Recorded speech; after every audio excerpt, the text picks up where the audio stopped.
10h35, está chegando agora o Momento Walking Talks no programa Casa é Sua e hoje a gente vai conhecer a história de superação do Alexandre Santucci. É isso mesmo, nosso convidado é palestrante nas áreas de empregabilidade, comportamento e vinho, com formação em psicologia, especialista em marketing e pós-graduado em artes cênicas e em medicina psicossomática. Ele é autor dos livros Poemas, Crônicas e O Amor. Sucesso é o caminho, A Depressão Curou Minha Vida, Descomplicando o Vinho e coautor do livro Histórias de Despertar, Walking Talks. Ele está conectado com a gente nesse momento para compartilhar um pouquinho da sua história, da sua superação e do seu momento de despertar. Muito boa tarde, Alexandre. Um prazer falar com você. Seja muito bem-vindo à Rádio Cidade em Dia 89.1 FM. Boa tarde, o prazer é todo meu. Muito obrigado pelo convite, a você, todos os ouvintes. Estamos aí, prontos para falar um pouco dessa história de superação, como você bem disse, do livro que nós lançamos no final de 2020, Histórias de Despertar.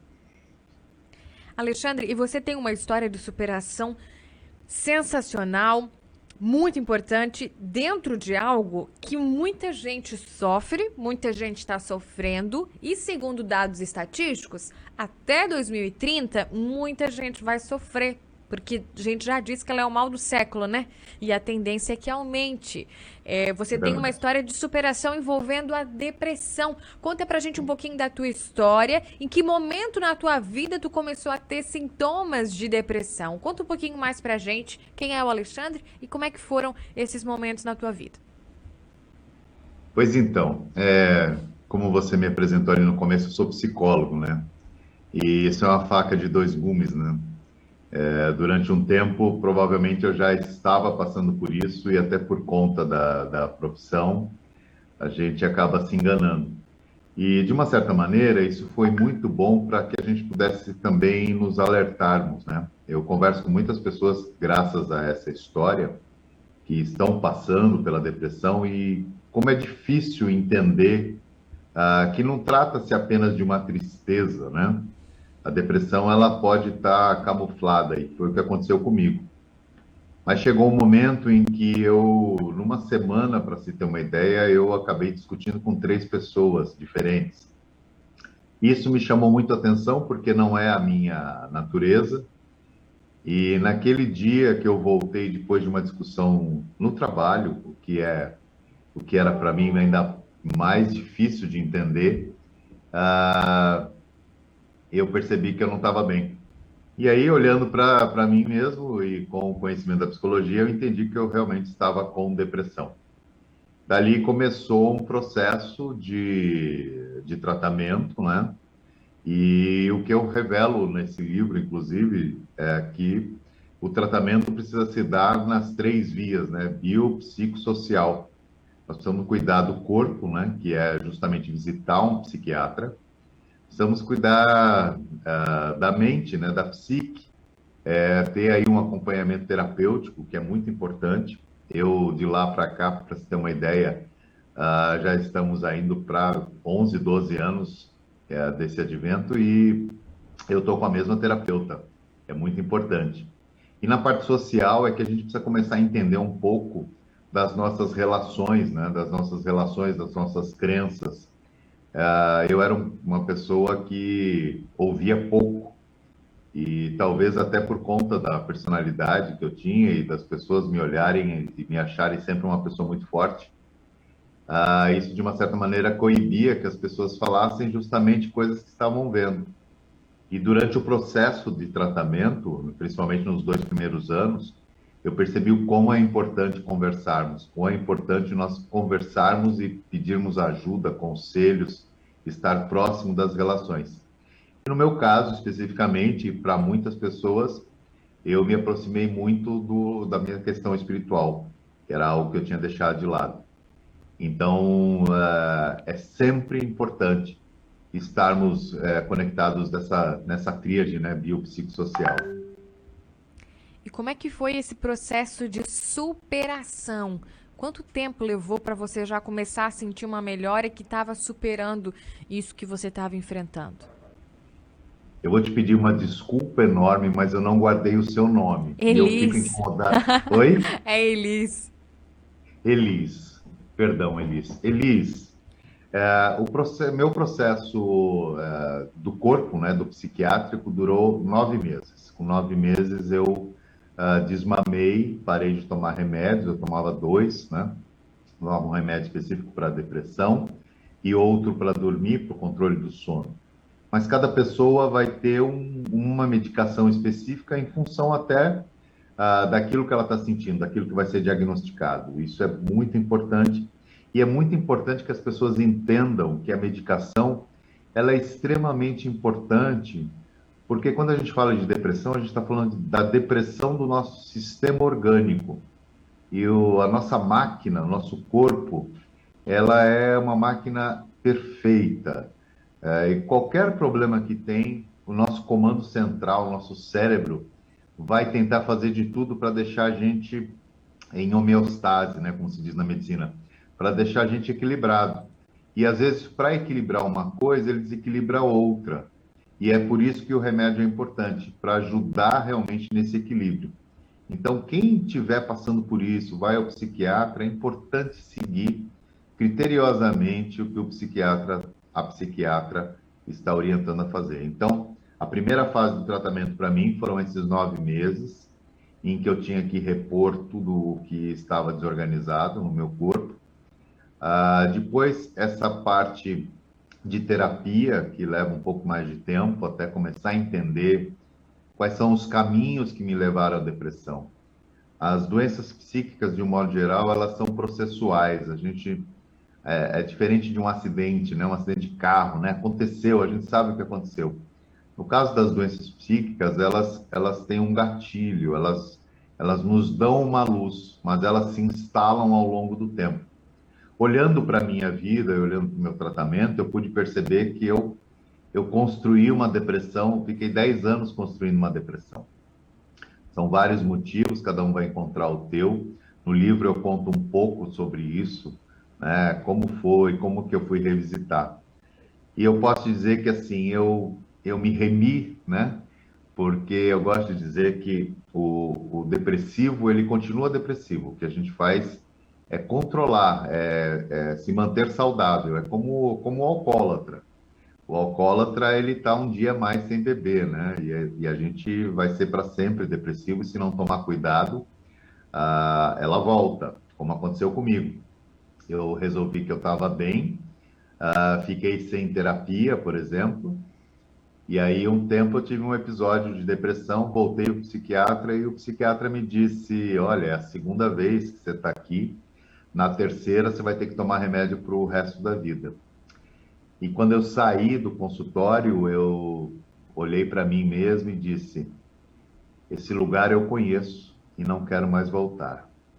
E aí eu passei a recitar um mantra para mim, que é toda vez que eu tinha um pensamento ruim, algo que eu sabia que seria um gatilho para me sentir mal, eu passava a repetir internamente: sai de mim, pensamento ruim. Nada demais, eu vi isso numa novela e para mim funcionou bastante. Então, eu posso te dizer que foram 2 anos de tratamento e depois disso eu continuo sempre muito atento. Cada pessoa é uma pessoa. Eu encontrei o meu caminho para me manter saudável produzindo e passei a produzir muito. E essa foi minha resposta para a depressão. Não quero mais saber de você. Eu já conheço esse lugar, eu não quero mais voltar. E você usa uma frase muito forte que diz o seguinte: a depressão curou minha vida. Como isso? Conta pra gente. Então, foi isso que eu aprendi com a depressão. Eu escrevi, registrei isso, né, num livro meu e também dentro do Awakening Talks, do Histórias de Despertar, em um projeto que é muito bonito, inclusive, lá liderado pelo Cauê, para dizer que tudo que acontece na nossa vida, nós temos sempre alguns caminhos. Dois são os mais comuns. A gente pode se inebriar com a dor ou aprender com ela, né? Então, eu resolvi que eu queria aprender com tudo isso. Esse processo era um processo também importante para mim, porque eu pude parar a minha vida nesse sentido de olhar para mim. E nesses 2 anos de tratamento foi o que eu fiz. Eu me afastei de algumas coisas que eu não queria mais. Por outro lado, eu fui viver coisas que eu queria ter vivido e não tinha vivido. Então, não posso dizer que foram 2 anos sabáticos, né? Porque tinha um tratamento acontecendo, mas foram 2 anos muito importantes. E curou minha vida porque eu pude entender o quanto é importante nós podermos olhar para nós mesmos, ressignificar o que vínhamos fazendo e aprender com as dificuldades. A depressão realmente não é um estado alegre, não é um estado gostoso de estar, mas ele pode ser proveitoso. E foi isso que eu fiz. Eu aproveitei esse momento para fazer muita coisa que eu queria ter feito e não fazia. Eu protelava e para aprender que o mais importante sempre na vida é nós estarmos bem. E quando eu digo que a depressão curou minha vida, foi porque eu entendi o sentido da felicidade. Felicidade, para mim, é estar satisfeito, é um estado de satisfação. E a gente busca o estado de satisfação que independe de dinheiro, independe de bens, independe desse bem-suceder, né? Como as pessoas dizem, né? A pessoa bem-sucedida é a pessoa rica. Não.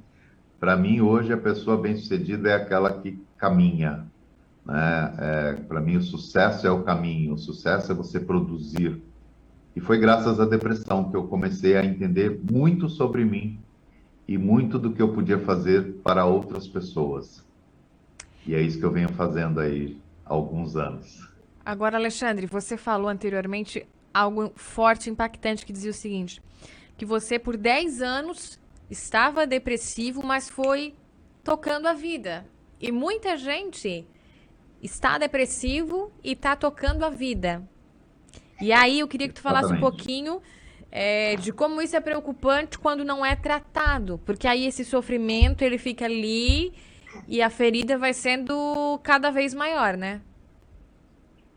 É Que tipo isso, de Denise. sintoma que a A gente pode gente. deixar de alerta para nossa audiência? Olha, primeira coisa para ficar alerta: a depressão não se caracteriza por uma tristeza profunda. Ela também tem uma tristeza profunda. Mas, por exemplo, no meu caso, o que eu percebi que chamou minha atenção da minha depressão foi minha irritabilidade. Comecei a ficar muito irritado e você tem vontade de brigar com as pessoas. Então, assim, aparentemente, não é algo dessa coisa clássica que a gente vê, né? Que o depressivo é aquela pessoa triste. Outra coisa é que a tristeza por si só não é uma depressão. Muitas vezes nós ficamos tristes e com motivos, né? E é esse o ponto. A tristeza sem motivo é que nos dão indícios. As mudanças de humor, uma hora você está alegre, outra hora você está triste, também é uma outra característica. Uma outra característica, por exemplo, é a falta de libido, né? E libido as pessoas também confundem muito com o desejo sexual. O desejo sexual faz parte da libido, mas a libido é aquela vontade de fazer coisas. Então, conforme nós vamos perdendo esses são alguns diferenciais, né, que eu coloquei sobre a depressão, à medida em que isso vai ficando desajustado, a gente começa a entender que não é o nosso estado normal. E eu gosto de falar isso porque de pessoas para pessoas, tem pessoas que são mais quietas, são mais caladas, né? E também não confundir isso, né? Você tem uma característica. Quando você começa a perceber que você não está se sentindo você mesmo, é um sinal de você começar a procurar um terapeuta, ou procurar até eventualmente um médico, que pode ser um clínico, que vai te indicar um psiquiatra, alguma coisa assim. Agora, os sinais, a atenção a esses sinais são muito importantes. No meu caso, só para abrir um pouco, eu tive algumas passagens em termos de relacionamento e quando eu me separei da minha primeira mulher, foi onde eu comecei meu processo de depressão. Ficar longe da minha filha, enfim, e por ter uma característica, ter uma personalidade daqueles super-homens, né, os super-heróis de, não, tudo bem, eu consigo, eu vou, eu consigo, eu vou, você vai construindo uma imagem que não é tua, porque não reflete o que você é, e ao longo do tempo você vai aprimorando isso, né? Gosto de dizer até, que a frase não é minha, é do Cortella, que a gente evolui negativamente também. Então, a gente faz crescer coisas que não são boas. E foi muito isso que aconteceu. A base da minha depressão eram os relacionamentos, não só os relacionamentos amorosos, mas o meu relacionamento com a vida, com as pessoas. E por ser até uma pessoa afável, gentil, eu mesmo acabava assumindo coisas que não eram minhas. Isso tudo foi fazendo com que um processo ficasse grande. Não é fácil, né? Vamos dizer que não é fácil a gente entender, mas eu acho que o mais importante é quando você começa a não se reconhecer na forma de viver. Quando você começa a perder o brilho, perder o brio. É esse o momento em que a gente tem que ficar atento. Quando, por exemplo, era uma pessoa alegre, autoastral, começa a se sentir uma pessoa triste. Quando ela começa a ficar triste sem motivo, Elis, eu acho que a principal coisa é isso. Você não encontra um motivo para aquela tristeza, né? A gente pode, por exemplo, perder alguém. No meu caso, por exemplo, eu perdi meu pai, que era uma figura extremamente importante para mim. E claro que eu senti, mas eu não lidei com o luto dessa perda. Isso foi algo que eu fui descobrir quase 10 anos depois que eu perdi meu pai, que eu, de fato, aí naquele momento, mais de 10 anos até, é que eu fui fazer o luto do meu pai mesmo, né? Sentir de fato e entender a perda na sua plenitude. Então, entender o motivo das coisas. Quando você muda o seu humor e não entende o motivo, é uma das principais razões. E a outra, com certeza, é a libido, perda da libido, perda da vontade, perda do desejo de fazer coisas, de produzir coisas. A pessoa sofrer calada pode ser também um sintoma de depressão? Sentir uma tristeza muito grande e sofrer calada? Sem dúvida nenhuma. Como eu disse, a gente precisa conversar. Nós somos seres sociáveis, né? Então, quanto mais a gente guarda para nós mesmos as passagens, sejam elas alegres ou tristes, quanto menos a gente compartilha isso, compartilhar não nessa coisa da mídia social, mas de compartilhar com pessoas, pessoas queridas, pessoas próximas, habitualmente a gente começa a cavar um buraco, né? Esse buraco da depressão. Com certeza é isso. Então, falar é sempre a melhor opção, até para entender, às vezes, um estado que está mudando. Eu quero complementar um pouco, Elis, no ambiente corporativo, como isso é agressivo, as pessoas, é comum, né, a gente ouvir engolir sapos, né? Vamos engolir sapos para manter o emprego. Acontece muito de pessoas durante um bom tempo, ou fazendo a mesma coisa, ou trabalhando na mesma empresa, chega um ponto da carreira que ela fala, não sei mais o que eu quero. Isso é um indício de depressão, porque as pessoas acabam, eu vou largar tudo, vou evoluir carreira, eu vou sair daqui, vou fazer outra coisa. Se você não entender bem quem você é, provavelmente essa mudança será frustrante. Tá, então, preocupante essa questão, mas que bacana a gente saber dessa tua história de superação e que virou livro, que a depressão curou a sua vida, que está registrado no livro do Walking Talks, História de Despertar. Temos muitos beijos e abraços, pessoal ligadinho conosco no canal do YouTube da Rádio Cidade em Dia. Um abraço para Raque Vaz, um abraço para o Franco, um abraço para Marlene França, está dizendo parabéns, Alexandre, parabéns pelo programa, Elis. A Silvia Regina está dizendo, o Santucci é muito generoso a compartilhar a história dele. É muito importante a gente olhar para a história da gente e se conhecer. É muito bom ouvir ele no programa e a gente poder identificar esses sinais. Tem mais mensagens aqui. Viver o luto é fundamental. Engolir sapos é muito indigesto, tá dizendo aqui a Silvia. Deixa eu mandar um abraço também pro nosso amigo em comum, o Cauê, que tá ligadinho com a gente. A Marlene também interagindo conosco aqui. Beijos e abraços para todos que estão ligadinhos conosco nessa tarde especial. Quero muito te agradecer, Alexandre, por gentilmente ter aceito o nosso convite para compartilhar a tua história de despertar e saber que você superou isso e hoje escreve para ajudar outras pessoas a também superar os momentos difíceis da vida, as adversidades que, se não cuidadas, não tratadas, podem se tornar uma depressão e podem vir a ter aí consequências mais drásticas na vida. Gratidão pela participação, Alexandre. Eu que agradeço. Se eu tiver 2 minutinhos de palavras finais, eu Tem sei que 2 minutos sim. é muito no rádio, mas eu quero compartilhar com quem está ouvindo nesse momento as minhas descobertas. São 7, e eu serei rápido. Nós não controlamos nada. As pessoas, infelizmente, têm a falsa ideia de que você controla alguma coisa. Não controlamos nada. Coloque apenas os seus próprios limites nas suas relações. Ouça as pessoas, procure conselhos, ter uma opinião além da sua e acalmar os ânimos. Terceiro, ouça a si mesmo, intuitivamente, espiritualmente. Quarto, não devemos controlar nada, temos apenas que colocar os nossos limites, que é um complemento da primeira. Quinta, que foi a minha redenção. Revisite a criança que há em você. As nossas crianças nos dizem quem nós somos. É sempre um bom caminho manter a nossa criança viva. Sexto, intimidade é ser amigo do seu amor. Seja íntimo do amor, seja íntimo do amor que você sente por você mesmo. E por último, não reclame daquilo que você permite. A hora em que a gente consegue entender quais são os nossos próprios limites, a gente aprende a dizer não, mas a dizer não com autenticidade. E aí a gente passa a não permitir mais coisas que nos fazem mal. Era isso que eu queria deixar aqui de um recado que está aí escrito já, publicado. Eu espero que eu possa ajudar mais pessoas. E quem quiser saber mais, quiser comprar os livros, eles estão aí à disposição.